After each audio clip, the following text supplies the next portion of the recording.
ਸਤਿ ਸ਼੍ਰੀ ਅਕਾਲ। ਤੁਸੀਂ ਜੁੜੇ ਹੋਏ ਹੋ ਪੰਜਾਬੀ ਰੇਡੀਓ USA ਦੇ ਨਾਲ ਤੇ ਮੈਂ ਹਾਂ ਪ੍ਰਵੀਨ ਸ਼ਰਮਾ ਲੈ ਕੇ ਹਾਜ਼ਰ ਹਾਂ ਪ੍ਰੋਗਰਾਮ ਖਬਰ ਤੇ ਨਜ਼ਰ। ਖਬਰ ਤੇ ਨਜ਼ਰ ਪ੍ਰੋਗਰਾਮ ਦੇ ਵਿੱਚ ਕਈ ਅਹਿਮ ਤੇ ਕਈ ਖਾਸ ਖਬਰਾਂ ਨੂੰ ਲੈ ਕੇ ਚਰਚਾ ਕਰਨ ਦੇ ਲਈ ਜੁੜ ਚੁੱਕੇ ਨੇ ਪੰਜਾਬ ਤੋਂ ਪੱਤਰਕਾਰ ਦੀਪਕ ਸ਼ਰਮਾ ਚਨਾਰਥਲ ਜੀ। ਸ਼ਰਮਾ ਜੀ ਸਤਿ ਸ਼੍ਰੀ ਅਕਾਲ, ਸਵਾਗਤ ਹੈ ਜੀ ਪੰਜਾਬੀ ਰੇਡੀਓ USA ਤੇ। ਸਤਿ ਸ਼੍ਰੀ ਅਕਾਲ ਪ੍ਰਵੀਨ ਜੀ, ਸਾਰੇ ਦਰਸ਼ਕਾਂ ਨੂੰ ਸਰੋਤਿਆਂ ਨੂੰ ਪਿਆਰ ਭਰੀ ਸਤਿ ਸ਼੍ਰੀ ਅਕਾਲ। ਸਤਿ ਸ਼੍ਰੀ ਅਕਾਲ ਜੀ। ਪ੍ਰੋਗਰਾਮ ਦੇ ਵਿੱਚ ਅੱਗੇ ਵਧਣ ਤੋਂ ਪਹਿਲਾਂ ਧੰਨਵਾਦ ਕਰਦੇ ਚਲੀਏ ਸਪਾਂਸਰਸ ਦਾ, ਜਿਹੜੇ ਜ਼ਰੀਆ ਬਣਦੇ ਨੇ ਇਹਨਾਂ ਪ੍ਰੋਗਰਾਮਾਂ ਨੂੰ ਤੁਹਾਡੇ ਤੱਕ ਪਹੁੰਚਾਉਣ ਦੇ ਲਈ।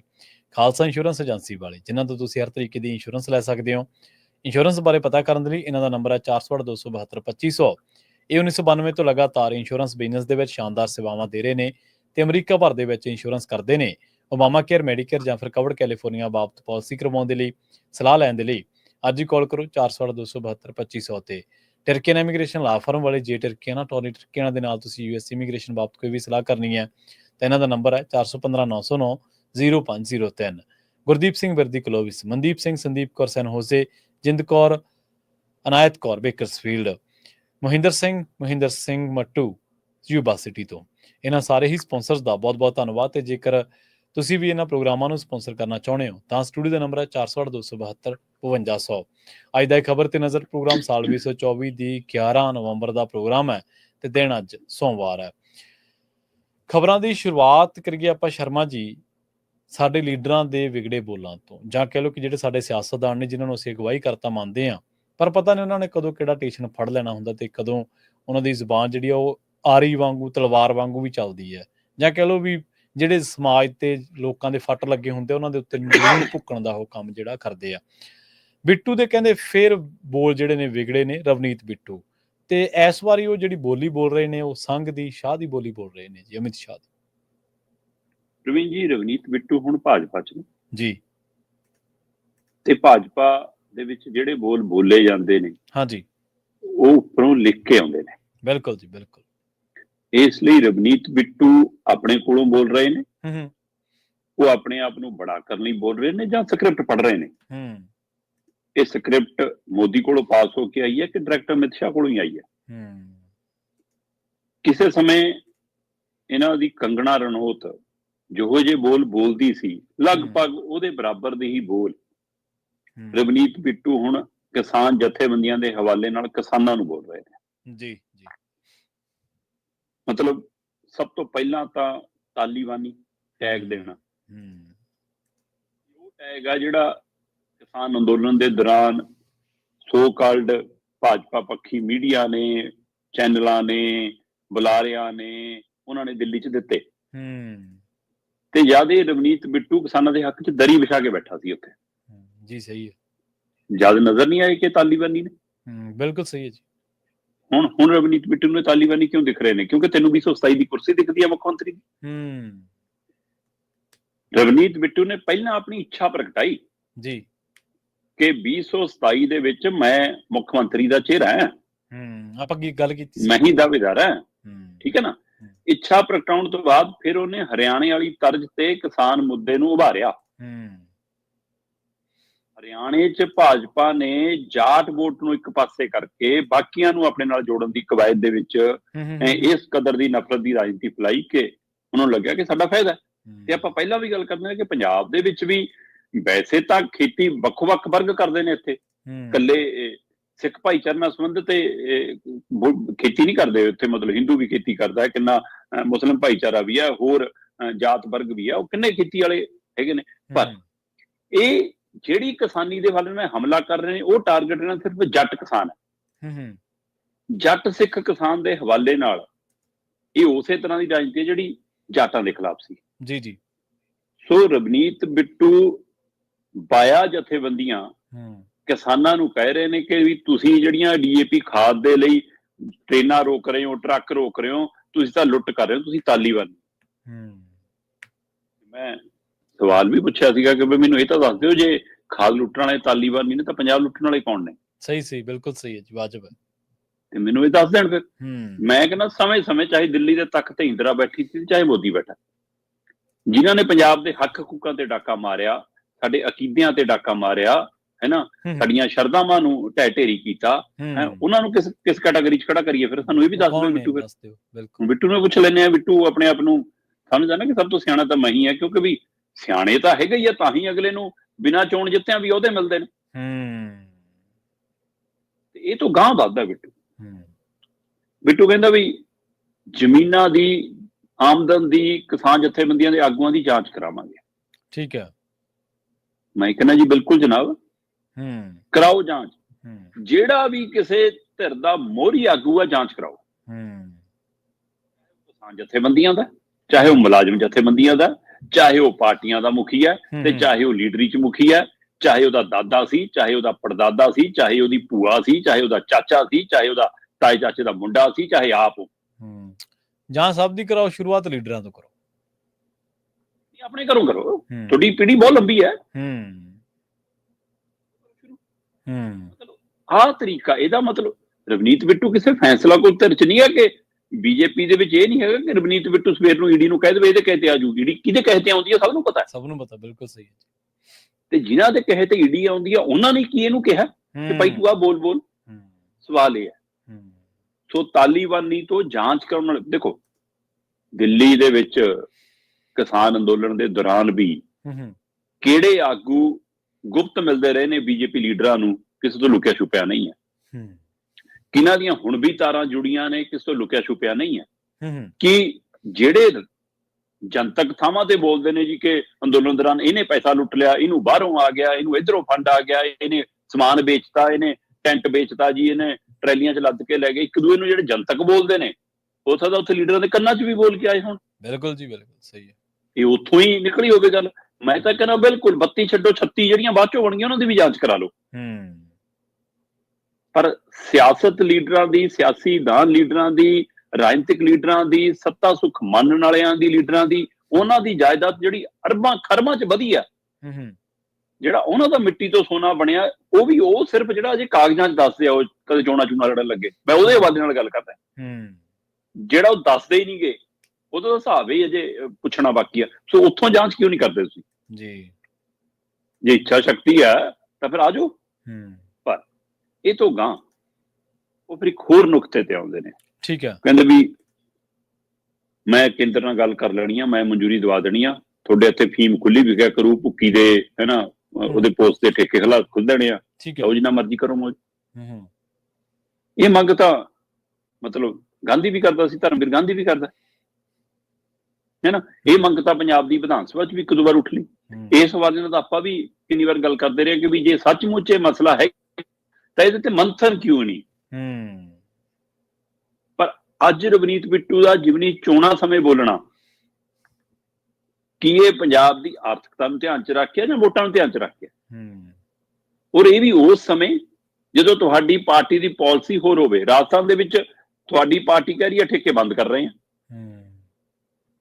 ਅਸੀਂ ਤਾਂ ਮਤਲਬ ਕਿਆ ਭੁੱਕੀ ਵਾਲੇ, ਚੂਰਾ ਪੋਸਟ ਵਾਲੇ ਠੇਕੇ ਬੰਦ ਕਰ ਰਹੇ, ਤੇ ਤੁਸੀਂ ਪੰਜਾਬ ਚ ਖੁੱਲਣ ਦੀਆਂ ਗੱਲਾਂ ਕਰਦੇ ਹੋ। ਇਹਦਾ ਮਤਲਬ ਤੁਸੀਂ ਇੱਕ ਪਾਸੇ ਕਿਸਾਨਾਂ ਨੂੰ, ਮਜ਼ਦੂਰਾਂ ਨੂੰ, ਪੇਂਡੂ ਲੋਕਾਂ ਨੂੰ ਦਰਕਰਾਰ ਕਰ ਰਹੇ ਹੋ, ਤੇ ਦੂਏ ਪਾਸੇ ਤੁਸੀਂ ਰਾਜਨੀਤਿਕ ਤੌਰ ਤੇ ਆਪਣੇ ਨਾਲ ਭੁਗਤਾਉਣ ਦੇ ਲਈ ਤੁਸੀਂ ਨਸ਼ੇ ਦੀ ਚੋਗ ਵੀ ਪਾ ਰਹੇ ਹੋ।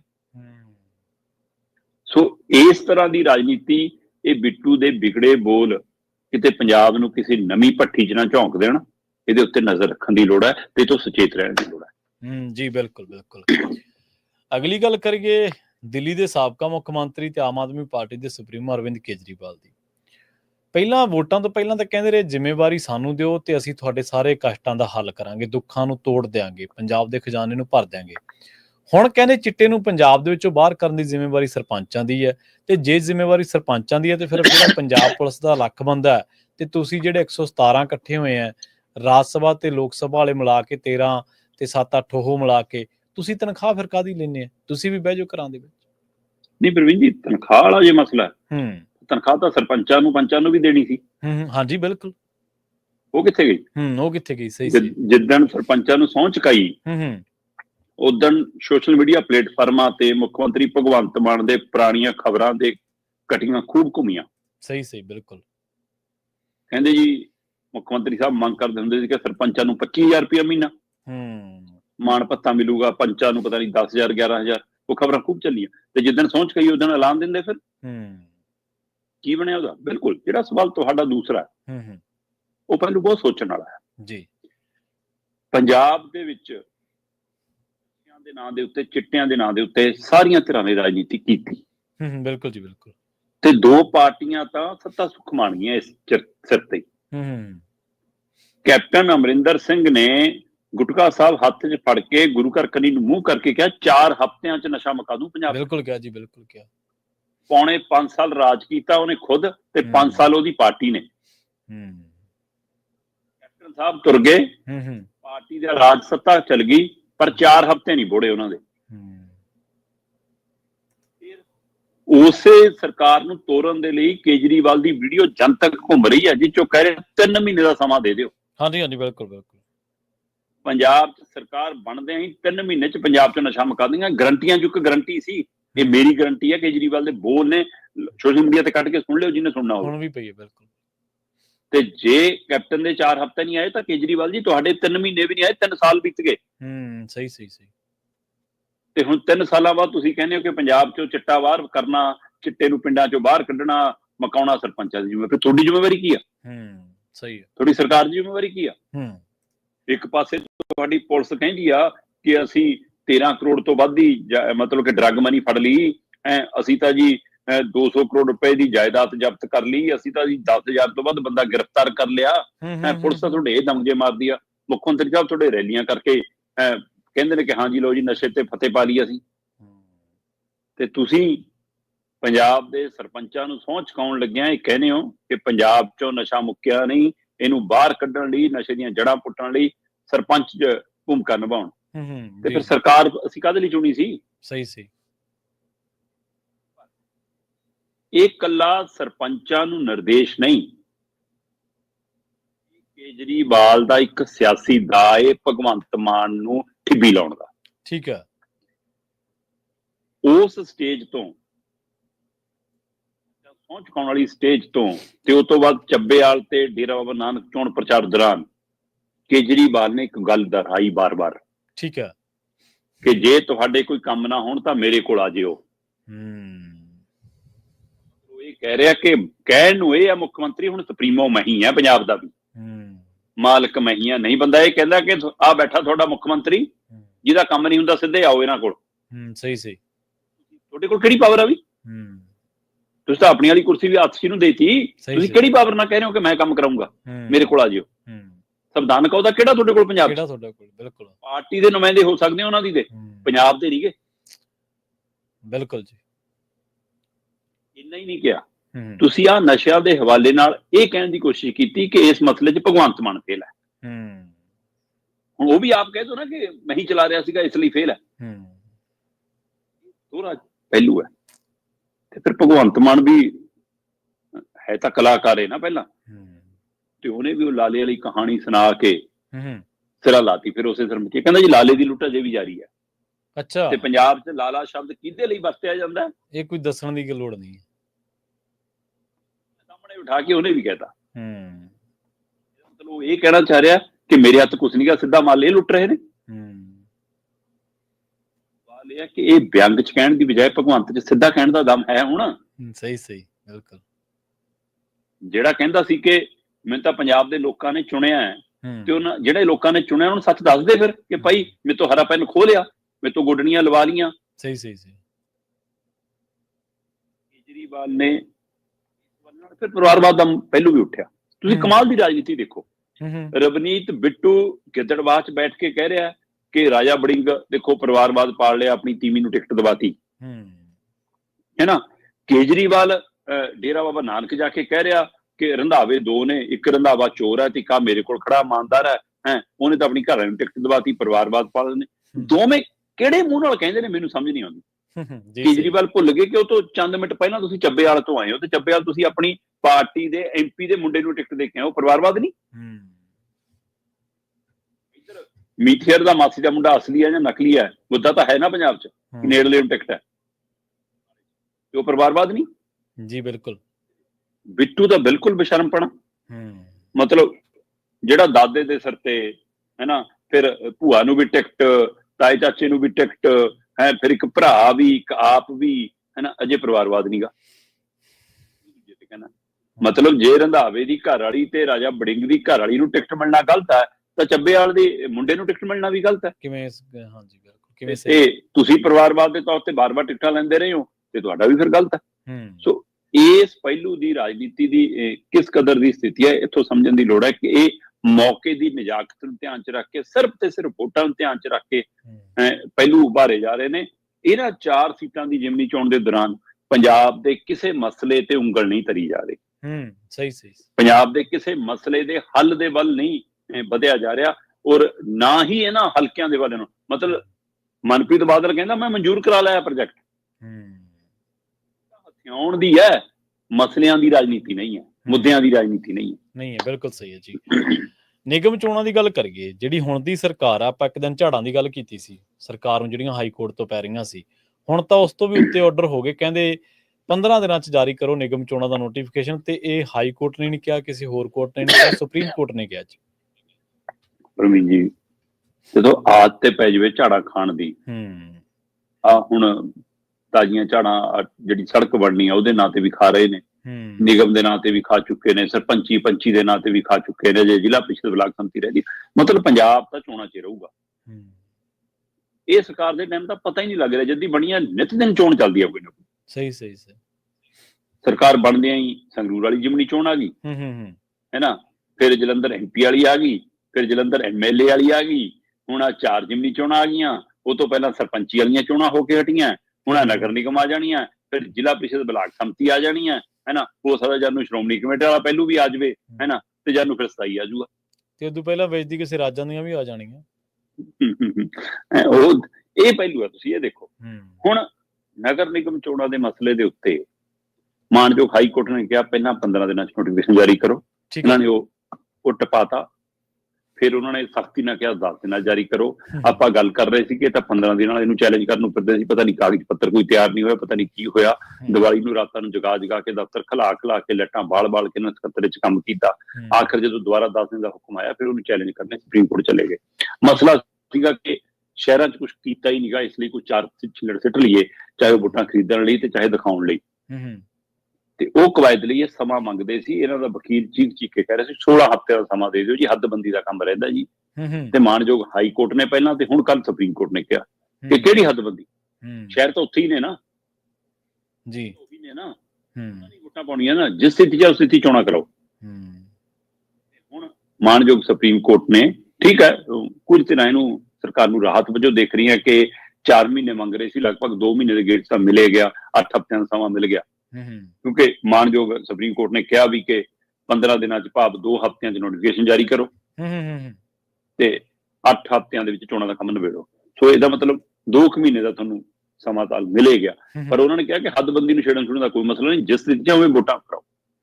ਕੋਈ 15 ਨਗਰ ਨਿਗਮਾਂ ਦੀਆਂ 42 ਨਗਰ ਕੌਂਸਲਾਂ ਦੀਆਂ ਸਮਾਂ ਹੱਦ ਬੀਤਣ ਦੇ ਬਾਵਜੂਦ ਜੇ ਸਰਕਾਰ ਚੋਣਾਂ ਨਹੀਂ ਕਰਾ ਰਹੀ, ਤਾਂ ਤੁਸੀਂ ਕਿਹੜੇ ਲੋਕਤੰਤਰ ਦੀ ਗੱਲ ਕਰਦੇ ਹੋ, ਕਿਹੜੇ ਲੋਕ ਹੱਕ ਹਕੂਕਾਂ ਦੀ ਗੱਲ ਕਰਦੇ ਹੋ? ਸੋ ਉਹ ਤੋਂ ਭਗੌੜੀ ਸਰਕਾਰ ਨੂੰ ਝਾੜਾਂ ਵੀ ਪਈਆਂ ਨੇ ਸਪਸ਼ਟ ਰੂਪ ਦੇ ਵਿੱਚ, ਤੇ ਇਹਨਾਂ ਨੂੰ ਤਾੜਨਾ ਵੀ ਹੋਈ ਹੈ। ਤੇ ਇਸ ਪਹਿਲੂ ਦੇ ਉੱਤੇ ਮੈਂ ਸੋਚ ਰਿਹਾ ਸੀ ਕਿ ਸਰਪੰਚੀ ਚੋਣਾਂ ਨੂੰ ਵੀ ਚੈਲੰਜ ਕੀਤਾ ਗਿਆ ਤਾਂ ਚੋਣਾਂ ਹੋਈਆਂ, ਨਗਰ ਨਿਗਮ ਚੋਣਾਂ ਨੂੰ ਵੀ ਅਦਾਲਤਾਂ ਜਾ ਕੇ ਬੂਹੇ ਖੜਕਾਉਣੇ ਪਏ ਤਾਂ ਚੋਣਾਂ ਹੋ ਰਹੀਆਂ। ਪਰ SGPC ਦੀ ਚੋਣ ਲਈ ਕੋਈ ਤਰਕੀਬ ਨਹੀਂ ਜਾ ਰਹੀ ਅਦਾਲਤ 'ਚ। ਉੱਥੋਂ ਵੀ ਤਾਂ ਮਨਜ਼ੂਰ, ਉਹ ਵੀ ਤਾਂ ਸਮਾਜ ਦੇ 2-2 3-3 ਟਰਮਾਂ ਲੰਘਾਤੀਆਂ ਤੁਸੀਂ ਉਹਦੀਆਂ। ਹਾਂਜੀ, ਬਿਲਕੁਲ। ਉਹ ਵੀ ਤਾਂ ਇਸੇ ਪ੍ਰਕਿਰਿਆ ਤਹਿਤ 5 ਸਾਲ ਬਾਅਦ ਹੋਣੀਆਂ ਜ਼ਰੂਰੀ ਨੇ। ਆ ਸੁਧਾਰ ਲਹਿਰ ਵਾਲੇ ਪੰਜਾਬ ਦੇ ਚੋਣ ਕਮਿਸ਼ਨ ਕੋਲ ਗਏ ਨੇ। ਪੰਜਾਬ ਦੇ ਚੋਣ ਕਮਿਸ਼ਨ ਕੋਲ ਤਾਂ ਕੋਈ ਅਧਿਕਾਰ ਹੀ ਨਹੀਂਗਾ। ਸੈਂਟਰ ਦਾ ਚੋਣ ਕਮਿਸ਼ਨ ਜਾਰੀ ਕਰੂਗਾ ਸ਼ਡਿਊਲ ਤੇ ਉਹ ਚੋਣਾਂ ਕਰਾ ਦੇਣਗੇ ਜੀ। ਤੁਸੀਂ ਮੋਦੀ ਨੂੰ, ਅਮਿਤ ਸ਼ਾਹ ਨੂੰ ਜਾਂ ਭਾਰਤੀ ਚੋਣ ਕਮਿਸ਼ਨ ਤੱਕ ਕਿੰਨੀ ਪਹੁੰਚ ਕੀਤੀ? ਮੈਂ ਕਹਿੰਦਾ ਪਹੁੰਚ ਛੱਡੋ, ਜੇ ਨਹੀਂ ਹੁੰਦਾ ਤਾਂ ਅਦਾਲਤ ਦਾ ਬੂਹਾ ਕਿਉਂ ਖੜਕਾ ਕੇ ਚੋਣਾਂ ਕਰਾਓ। 11 ਦੀਆਂ ਹੋਈਆਂ, 2011 ਦੀਆਂ ਸ਼ਾਇਦ। ਸੁਖਬੀਰ ਬਾਦਲ ਵਾਲੀ ਮੇਰਾ ਖਿਆਲ ਇੰਨਾ ਸਮਾਂ ਹੋ ਗਿਆ, ਮੇਰਾ ਖਿਆਲ 11 ਜਾਂ 12 ਤੋਂ ਪਹਿਲਾਂ ਦੀਆਂ ਹੋਈਆਂ। ਸੋ 2-3 ਟਰਮਾਂ ਤਾਂ ਲੰਘੇ ਗਈਆਂ ਨਾ ਪੂਰੀਆਂ। ਬਿਲਕੁਲ। ਤੇ ਉਸ ਪਹਿਲੂ ਤੇ ਸੁਖਬੀਰ ਵਾਲੀ ਧਿਰ ਇਸ ਲਈ ਨਹੀਂ ਜਾ ਰਹੀ ਅਦਾਲਤ ਵੀ ਆਪਣੇ ਕੋਲ ਤਾਂ ਆਪਣੇ ਮੈਂਬਰ ਹੈਗੇ ਨੇ, ਪਤਾ ਨਹੀਂ ਕਹਾਂ ਨੂੰ ਜਿੱਤ ਕੇ ਆਉਣਗੇ ਕਿ ਨਹੀਂ ਆਉਣਗੇ। ਸੁਧਾਰ ਲਹਿਰ ਨੂੰ ਕੀ ਇਹ ਡਰ ਹੈ ਕਿ ਅੱਜ ਦੀ ਸਥਿਤੀ ਹੈ ਕਿ ਕੱਲ ਨੂੰ ਇੰਨੇ ਵੀ ਨਾ ਰਹੀਏ ਕਿਤੇ, ਪਤਾ ਨਹੀਂ। ਭਾਈ ਰਣਜੀਤ ਸਿੰਘ ਹੋਰੀ ਵੀ ਤਿਆਰੀ ਕਰ ਰਹੇ ਸੀ, ਹੈ ਨਾ। ਅੰਮ੍ਰਿਤਪਾਲ ਵਾਲੀ ਧਿਰ ਵੀ ਦਮ ਭਰਦੀ ਸੀ ਕਿ ਅਸੀਂ ਵੀ ਲੜਨਾ, ਹੈ ਨਾ। ਕੋਈ ਵੀ ਧਿਰ ਇਹਨਾਂ 'ਚੋਂ ਅਦਾਲਤ ਕਿਉਂ ਨਹੀਂ ਜਾ ਰਹੀ ਅਜੇ ਤੱਕ? ਅਦਾਲਤ ਜਾਵੇ ਤਾਂ ਨਗਰ ਨਿਗਮ ਚੋਣਾਂ ਮੰਗ ਹਾਈ ਕੋਰਟ ਤੋਂ ਸੁਪਰੀਮ ਕੋਰਟ ਤੱਕ ਹੁੰਦਿਆਂ ਮਹੀਨੇ ਦੇ ਵਿੱਚ ਸਾਰਾ ਕੁਝ ਸਾਹਮਣੇ ਆ ਜਾਊਗਾ, ਕਿੰਨੀ ਤਰੀਕਿਆਂ ਚੋਣਾਂ ਕਰਾਉਣੀ ਜ਼ਰੂਰੀ ਹੈ। ਬਈ ਵੋਟਾਂ ਬਣ ਲੀਆਂ, ਸਾਰਾ ਕੰਮ ਨਿਬੜ ਲਿਆ, ਕਿੰਨੀ ਵਾਰ ਇਹ ਪ੍ਰਕਿਰਿਆ ਚੱਲ ਲਈ, ਉਹਦੇ ਬਾਵਜੂਦ ਸਰਕਾਰਾਂ ਲਟਕਾ ਦੀਆਂ। ਇਹਦਾ ਮਤਲਬ ਪਹਿਲੂ ਤਾਂ ਹੈਗਾ ਕੋਈ ਇਹ ਸੰਸਥਾ ਦੇ ਹਵਾਲੇ ਨਾਲ। ਇਹ ਸਿੱਖ ਭਾਈਚਾਰੇ ਦੇ ਨੁਮਾਇੰਦਿਆਂ ਨੂੰ ਸਮਝਣਾ ਪੈਣਾ ਕਿ ਵਿਸ਼ਵ ਭਰ ਦੇ ਹਵਾਲੇ ਨਾਲ ਜੇਕਰ ਸਿਰਮੌਰ ਸਿੱਖ ਭਾਈਚਾਰੇ ਦੀ ਕੋਈ ਸੰਸਥਾ ਹੈ ਤਾਂ ਸ਼੍ਰੋਮਣੀ ਗੁਰਦੁਆਰਾ ਪ੍ਰਬੰਧਕ ਕਮੇਟੀ ਹੈ। ਸਹੀ ਬਿਲਕੁਲ ਸਹੀ। ਇਹ ਕਿਸੇ ਦੀ ਨਿੱਜੀ ਜ਼ਗੀਰ ਨਹੀਂ ਹੈ, ਕਿਸੇ ਵਿਅਕਤੀ ਵਿਸ਼ੇਸ਼ ਦੀ, ਕਿਸੇ ਘਰਾਣੇ ਦੀ, ਕਿਸੇ ਧਿਰ ਦੀ। ਸਹੀ ਇਹ ਪੂਰੀ ਕੌਮ ਦੀ ਸਭ ਤੋਂ ਵੱਡੀ ਸੰਸਥਾ ਹੈ। ਜੇਕਰ ਇਸ ਨੂੰ ਬਦਨਾਮ ਕਰਕੇ ਖਤਮ ਕਰਨ ਦੀ ਸਾਜ਼ਿਸ਼ ਰਚੀ ਜਾ ਰਹੀ ਹੈ, ਇਹਦੇ ਵਿੱਚ ਗਹਿਰੀ ਰਾਜਨੀਤਿਕ ਸਾਜ਼ਿਸ਼ ਹੈ। ਇਹਨੂੰ ਸਿੱਖ ਭਾਈਚਾਰੇ ਨੂੰ ਸਮਝਣਾ ਚਾਹੀਦਾ। ਇਸ ਪਹਿਲੂ ਤੇ ਇਹਨੂੰ ਜਿਉਂਦਿਆਂ ਰੱਖਣ ਦੇ ਲਈ ਇਹਦੀ ਚੋਣ ਪ੍ਰਕਿਰਿਆ 'ਚ ਜਾਣਾ ਬਹੁਤ ਜ਼ਰੂਰੀ ਹੈ, ਪਰ ਸਰਕਾਰਾਂ ਇਹ ਤੋਂ ਵੀ ਭਗੌੜਾ ਨੇ। ਜੀ ਬਿਲਕੁਲ, ਤੁਸੀਂ ਜਿਵੇਂ ਕਿਹਾ ਨਾ ਵੀ ਲੋਕਤੰਤਰ, ਅਸਲ ਦੇ ਵਿੱਚ ਇਹ MLA ਤੇ MP ਚੋਣਾਂ ਨੂੰ ਚੋਣਾਂ ਮੰਨਦੇ ਆ। ਜਿਹੜੀਆਂ ਪਿੰਡਾਂ ਦੀਆਂ ਨੇ ਕੀ ਸ਼ਹਿਰਾਂ ਦੀਆਂ, ਉਹ ਸਰਕਾਰਾਂ ਨਹੀਂ ਹੈ। ਉਹਨਾਂ ਨੇ ਲੋਕਾਂ ਦੇ ਕੰਮ ਨਹੀਂ ਕਰਾਉਣੇ, ਉਹਨਾਂ ਤਾਂ ਕਿਸੇ ਨੂੰ ਕੰਮ ਨਹੀਂ ਪੈਂਦਾ। ਇੱਥੇ ਆ ਕੇ ਕਹਿ ਦੇਣਾ ਕਿ ਹਾਂਜੀ ਕੰਮ ਆ ਤਾਂ ਮੇਰੇ ਕੋਲ ਆਓ। ਭਾਈ ਤੂੰ ਕੋਈ DGP ਹੈ ਪੰਜਾਬ ਦਾ, ਤੂੰ ਕੋਈ ਪ੍ਰਮੁੱਖ ਸਕੱਤਰ ਹੈ, ਕੋਈ ਮੰਤਰੀ ਹੈ ਕਿ ਮੁੱਖ ਮੰਤਰੀ ਹੈ, ਕੀ ਹੈ? ਜਿਹੜੇ ਜਿੱਥੇ ਕੰਮ ਹੋਣਾ ਲੋਕਾਂ ਦੇ, ਉੱਥੋਂ ਦੀ ਚੋਣ ਨਹੀਂ ਕਰਾ ਰਹੇ ਤੁਸੀਂ। ਨਹੀਂ, ਉਹ ਸਿਰਫ ਇਸ ਲਈ ਕਹਿਣਾ ਹੁੰਦਾ ਨਾ ਕਿ ਮੈਂ ਇਹ ਦੱਸਾਂ ਕਿ ਤੁਹਾਡਾ ਮੁੱਖ ਮੰਤਰੀ ਮੇਰੀ ਕਠਪੁਤਲੀ ਹੈ। ਹਾਂ ਬਿਲਕੁਲ, ਪ੍ਰਭਾਵ ਸਿਰਜਣਾ। ਜੀ, ਅਗਲੀ ਗੱਲ ਕਰੀਏ ਹਾਈ ਕੋਰਟ ਦੀ। ਕਹਿੰਦੇ ਹਾਈ ਕੋਰਟ ਦੇ ਨਵੀਂ ਡਾਇਰੈਕਸ਼ਨ ਦੇ ਮੁਤਾਬਕ ਸ਼ਰਮਾ ਜੀ, ਚਾਹੇ ਕੋਈ ਬੰਦਾ ਚਾਹੇ ਬੀਬੀ ਹੈ, ਹੈਲਮਟ ਪਾਉਣ ਤੋਂ ਜਿਹੜੀ ਛੋਟ ਆ ਉਹ ਸਿਰਫ ਦਸਤਾਰਧਾਰੀਆਂ ਨੂੰ। ਪ੍ਰਵੀਨ ਜੀ, ਇਹ ਮਾਮਲਾ ਕਈ ਵਾਰ ਉੱਠਿਆ। ਠੀਕ ਹੈ ਜੀ। ਖਾਸ ਕਰ 2018 ਦੇ ਵਿੱਚ ਜਦੋਂ ਮਹਿਲਾਵਾਂ ਲਈ ਹੈਲਮਟ ਪਾਉਣ ਦਾ ਪਹਿਲੂ ਆਇਆ ਤੇ ਉਸ ਸਮੇਂ ਵੀ ਇਹ ਮਸਲਾ ਉੱਠਿਆ। ਕੁਝ ਸਿੱਖ ਸੰਸਥਾਵਾਂ ਨੇ ਇਹਦੇ ਪ੍ਰਦਰਸ਼ਨ ਵੀ ਕੀਤਾ ਵੀ ਕਿ ਲੋਹ ਟੋਪ ਪਾਉਣ ਦੀ ਇਜਾਜ਼ਤ ਨਹੀਂ ਹੈ ਨਾ।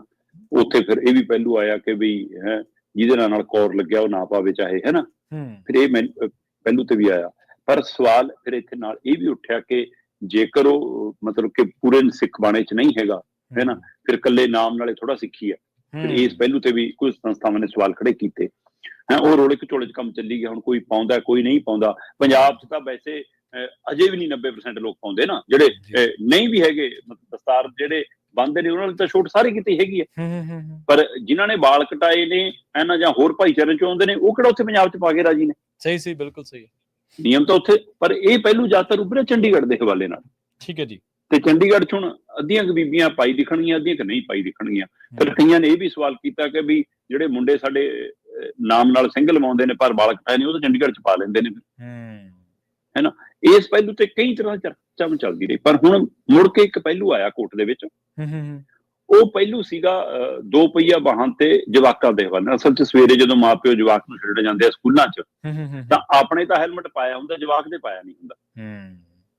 ਇਸ ਪਹਿਲੂ ਤੇ ਆਉਂਦਿਆਂ ਮਾਣਯੋਗ ਹਾਈ ਕੋਰਟ ਨੇ ਕਿਹਾ ਕਿ ਮੈਂ 3 ਸੂਬੇ, ਮਤਲਬ ਉਹ ਪੰਜਾਬ ਦੀ ਰਾਜਧਾਨੀ ਚੰਡੀਗੜ੍ਹ ਨੂੰ ਵੱਖਰੇ ਸੂਬੇ ਵਜੋਂ ਹੀ ਡੀਲ ਕਰਦੇ ਨੇ, ਕਿਉਂਕਿ ਡਿਊਟੀ ਕੇਂਦਰ ਸ਼ਾਸਿਤ ਪ੍ਰਦੇਸ਼ ਹੈ। ਇਸ ਲਈ ਉਹਨਾਂ ਨੇ ਕਿਹਾ ਕਿ ਪੰਜਾਬ, ਹਰਿਆਣਾ ਤੇ ਚੰਡੀਗੜ੍ਹ, ਤਿੰਨਾਂ ਸੂਬਿਆਂ ਨੂੰ ਮੈਂ ਹਦਾਇਤ ਕਰਦਾ ਕਿ ਬਿਨਾਂ ਹੈਲਮਟ ਵਾਲੇ ਜਿਹੜਾ ਚਲਾਨ ਕੱਟਣ ਦਾ ਦਸਤਾਵੇਜ਼ ਨੇ, ਉਹ ਸਾਰੀ ਜਾਣਕਾਰੀ ਮੈਨੂੰ ਉਪਲਬਧ ਕਰਾਓ, ਹੈ ਨਾ। ਉਹਦੇ ਨਾਲ ਇਹਨਾਂ ਨੇ ਕਿਹਾ ਕਿ 4 ਸਾਲ ਤੋਂ ਵੱਧ ਵਾਲੇ ਹਰ ਜਵਾਕ ਦੇ ਹੈਲਮਟ ਪਾਇਆ ਹੋਣਾ ਚਾਹੀਦਾ। ਤੇ ਇਸੇ ਹੁਕਮਾਂ ਨੂੰ ਮਤਲਬ ਜਾਰੀ ਕਰਦਿਆਂ ਉਹਨਾਂ ਨੇ ਇਸ ਪਹਿਲੂ ਨੂੰ ਵੀ ਛੂਹਿਆ ਕਿ ਹੈਲਮਟ ਪਾਉਣ ਦੀ ਛੂਟ ਸਿਰਫ ਦਸਤਾਰਧਾਰੀ ਨੂੰ ਹੈ। ਉਹ ਚਾਹੇ ਮਰਦ ਹੋਵੇ, ਚਾਹੇ ਮਹਿਲਾ ਹੋਵੇ, ਚਾਹੇ ਉਹ ਬੰਦਾ ਹੋਵੇ, ਚਾਹੇ ਉਹ ਬੀਬੀ ਹੋਵੇ। ਜੇ ਉਹ ਦਸਤਾਰ ਪਹਿਨਦੇ ਨੇ ਫਿਰ ਉਹਨਾਂ ਨੂੰ ਛੂਟ ਹੈ, ਨਹੀਂ ਸਾਰਿਆਂ ਨੂੰ ਹੈਲਮਟ ਪਾਉਣਾ ਪੈਣਾ। ਹੁਣ ਦੇਖਣ ਵਾਲੀ ਗੱਲ ਹੋਊਗੀ ਇਸ ਮਸਲੇ ਤੇ ਫਿਰ ਕੀ ਨਵਾਂ ਵਿਵਾਦ ਹੁੰਦਾ। ਕੀ ਸਰਕਾਰਾਂ ਇਹਨੂੰ ਸਿਸਟਮ ਨੂੰ ਲਾਗੂ ਕਰਨ ਵੱਲ ਵੱਧ ਹੈ, ਜਾਂ ਉਹ ਹੁਕਮ ਆਈ ਰਹਿਣਗੇ ਤੇ ਪਹਿਲਾਂ ਮੰਗ ਮਤਲਬ ਕਿ ਪੰਚਾਇਤ ਦਾ ਕਿਆ ਸਿਰ ਮੱਥੇ ਤੇ ਪਰਨਾਲਾ ਉੱਥੇ ਦਾ ਉੱਥੇ, ਇਹ ਪਹਿਲੂ ਉੱਥੇ ਹੀ ਰਹੂਗਾ। ਕਿਉਂਕਿ ਵਿਵਾਦ ਤੋਂ ਸਿਸਟਮ ਦੇ ਧਾਰਮਿਕ ਪਹਿਲੂਆਂ ਤੋਂ ਰਾਜਨੀਤਿਕ ਧਿਰਾਂ ਵੀ ਬਚ ਕੇ ਲੰਘਦੀਆਂ ਨੇ ਨਾ। ਸੋ ਇਸ ਲਈ ਮਾਮਲਾ ਵੱਡਾ ਹੋਣਾ। ਪਰ ਹੁਣ 4 ਸਾਲ ਦੇ ਉੱਪਰਲੇ, 4 ਸਾਲ ਤੋਂ ਵੱਧ ਵਾਲੇ ਜਵਾਕ ਦੇ ਹੈਲਮਟ ਪਾਉਣਾ ਲਾਜ਼ਮੀ ਕਰਤਾ। ਤੇ ਨਾਲ ਹੀ ਉਹਨਾਂ ਨੇ ਪੁਰਾਣੇ ਹੁਕਮ ਨੂੰ ਇੱਕ ਤਰ੍ਹਾਂ ਨਾਲ ਦਰੁਸਤ ਕਰਕੇ ਇਹ ਕਹਿਣ ਦੀ ਕੋਸ਼ਿਸ਼ ਕੀਤੀ ਕਿ ਬਈ ਜੇ ਕਿਸੇ ਨੇ ਦਸਤਾਰ ਬੰਨੀ ਹੈ, ਪੱਗ ਬੰਨੀ ਹੈ, ਤਾਂ ਉਹਦਾ ਚਲਾਨ ਨਾ ਕੱਟੋ, ਚਾਹੇ ਉਹ ਬੀਬੀ ਹੈ, ਚਾਹੇ ਉਹ ਬੰਦਾ ਹੈ। ਹਾਂ, ਉਹ ਉਸ ਨੂੰ ਲੋੜ ਨਹੀਂ ਹੈ ਹੈਲਮਟ ਦੀ। ਉਹ ਤੋਂ ਬਿਨਾਂ ਨਾਮ ਨਾਲ ਕੀ ਲੱਗਦਾ ਸਿੰਘ ਜਾਂ ਕੌਰ, ਇਹ ਪਹਿਲੂ ਨਹੀਂ ਹੈ। ਜੇ ਉਹਦੇ ਸਿਰ ਤੇ ਦਸਤਾਰ ਨਹੀਂ ਹੈ ਤਾਂ ਫਿਰ ਉਹਦੇ ਹੈਲਮਟ ਹੋਣਾ ਚਾਹੀਦਾ। ਹੁਣ ਇਸ ਮਸਲੇ ਤੇ ਸਰਕਾਰਾਂ ਇਸ ਫੈਸਲੇ ਨੂੰ ਕਿਵੇਂ ਲੈਂਦੀਆਂ ਨੇ, ਪਰ ਇੱਕ ਵਾਰ ਫਿਰ ਇਹ ਪਹਿਲੂ ਚਰਚਾ 'ਚ ਆ ਗਿਆ ਤੇ ਸਿੱਖ ਸੰਸਥਾਵਾਂ ਇਹਦੇ ਪਰ ਕੀ ਪ੍ਰਤੀਕਰਮ ਕਰਦੀਆਂ ਨੇ, ਆਉਂਦੇ ਦਿਨ 'ਚ ਇਹ ਵੀ ਪਹਿਲੂ ਸਾਹਮਣੇ ਆਏਗਾ। ਜੀ ਬਿਲਕੁਲ। ਅਗਲੀ ਖਬਰ ਦੇ ਵੱਲ ਵਧੀਏ ਤੇ ਜਿਹੜੀ ਖਬਰ ਹੈ ਉਹ ਬੜੀ ਤਰਾਸਦੀ ਵਾਲੀ ਹੈ, ਸਾਡੇ ਸਮਾਜ ਦੀ ਇੱਕ ਭਿਆਨਕ ਤਰਾਸਦੀ ਨੂੰ ਬਿਆਨ ਕਰਦੀ ਹੈ।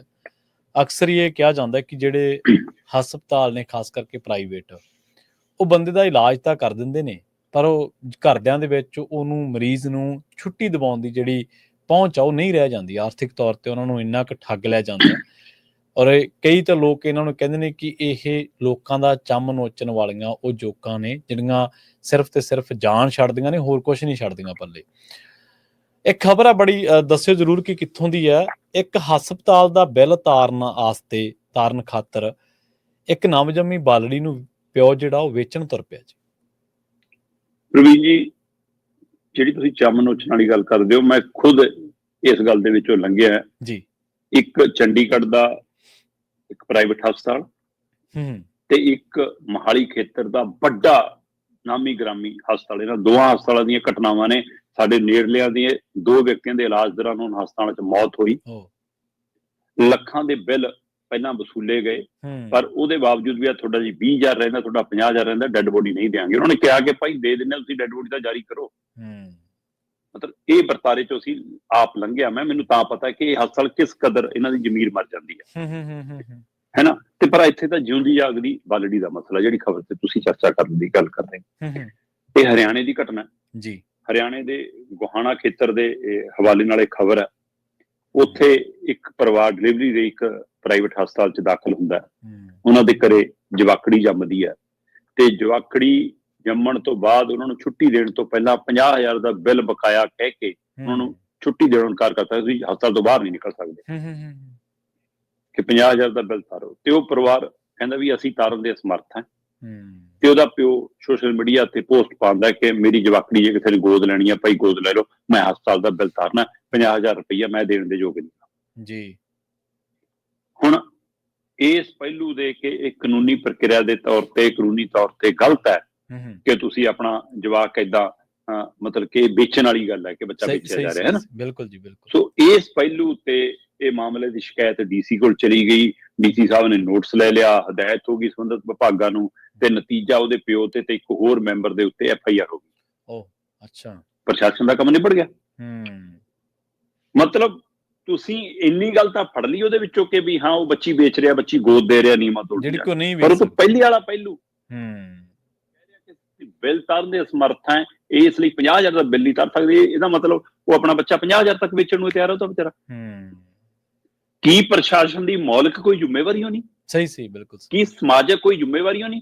ਕੀ ਤੁਸੀਂ ਉਸ ਤਹਿ ਤੱਕ ਜਾਣ ਦੀ ਕੋਸ਼ਿਸ਼ ਕੀਤੀ ਕਿ ਹਸਪਤਾਲ ਨੂੰ ਤਲਬ ਕੀਤਾ, ਕਿ ਉਹਨਾਂ ਨੂੰ ਕੋਈ ਨੋਟਿਸ ਜਾਰੀ ਕੀਤਾ, ਜਾਂ ਤੁਹਾਨੂੰ ਉੱਥੋਂ ਦੀਵਾਲੀ ਦੁਸ਼ਹਿਰਾ ਤੇ ਮਹੀਨੇ ਬਾਅਦ ਕੋਈ ਗਿਫਟ ਆਉਂਦੇ ਨੇ ਤਾਂ ਤੁਸੀਂ ਬੋਲਦੇ ਨਹੀਂ? ਗਿਫਟਾਂ ਕਰਕੇ ਤੁਹਾਡੇ ਮੂੰਹ 'ਚ ਇਹ ਮਸਲਾ ਬਹੁਤ ਗੰਭੀਰ ਹੈ ਕਿ ਜੇ ਉਹ ਵੇਚਣ ਤੁਰਿਆ ਤਾਂ ਉਹਦੇ ਕਾਰਨ ਤਾਂ ਭਾਲੋ। ਸਹੀ, ਬਿਲਕੁਲ ਸਹੀ। ਜਿਹੜੀ ਉਹ ਗੱਲ ਕਹਿ ਰਿਹਾ ਕਿ ਉਹ ਸੱਚਮੁੱਚ ਉਸ ਸਥਿਤੀ 'ਚ ਹੈ ਜਾਂ ਉਹ ਜਾਣਬੁੱਝ ਕੇ ਵੇਚ ਰਿਹਾ, ਇਸ ਮਸਲੇ ਦੀ ਜਾਂਚ ਕੀਤਿਆਂ ਬਿਨਾਂ ਹਸਪਤਾਲ ਨੂੰ ਕਲੀਨ ਚਿੱਟ ਹੈ, ਉਹਨੂੰ ਕੋਈ ਸਵਾਲ ਜਵਾਬ ਵੀ ਨਹੀਂ ਕਿ ਉਹ ਕਿੰਨੀ ਲੁੱਟ ਕਰ ਰਹੇ ਨੇ। ਜੇ ਸਰਕਾਰੀ ਹਸਪਤਾਲ 'ਚ ਜਿਹੜਾ ਕੰਮ 3,000 'ਚ ਹੁੰਦਾ, 5,000 'ਚ ਹੁੰਦਾ, ਉਹ ਪ੍ਰਾਈਵੇਟ 'ਚ 50,000 'ਚ ਕਿਵੇਂ ਹੁੰਦਾ? ਉੱਥੇ ਕੋਈ ਸੋਨੇ ਦੀਆਂ ਤਾਰਾਂ ਨਾਲ ਟਾਂਕੇ ਲਾਉਂਦੇ ਨੇ। ਸਹੀ, ਬਿਲਕੁਲ ਸਹੀ। ਇਸ ਪਹਿਲੂ ਤੇ ਕਦੇ ਵੀ ਪ੍ਰਸ਼ਾਸਨ, ਮੈਂ ਕਹਿੰਦਾ ਇਹ ਪਹਿਲੀ ਘਟਨਾ ਨਹੀਂ ਹੈ, ਇਹ ਤੋਂ ਪਹਿਲਾਂ ਕਿੰਨੇ ਮਾਮਲੇ ਜੇ ਪ੍ਰਾਈਵੇਟ ਹਸਪਤਾਲ ਸਾਹਮਣੇ ਆਉਂਦੇ ਨੇ, ਪਰ ਪ੍ਰਸ਼ਾਸਨ ਤੇ ਸਰਕਾਰਾਂ ਅੱਖਾਂ ਮੂੰਦ ਲੈਂਦੀਆਂ ਨੇ। ਨਾ ਹੁਣ ਇਹ ਸੈਣੀ ਨੂੰ ਦਿਖਣਾ, ਹਰਿਆਣੇ ਦੇ ਮੁੱਖ ਮੰਤਰੀ ਨੂੰ, ਨਾ ਉੱਥੋਂ ਦੇ ਅਧਿਕਾਰੀਆਂ ਨੂੰ ਦਿਖਣਾ।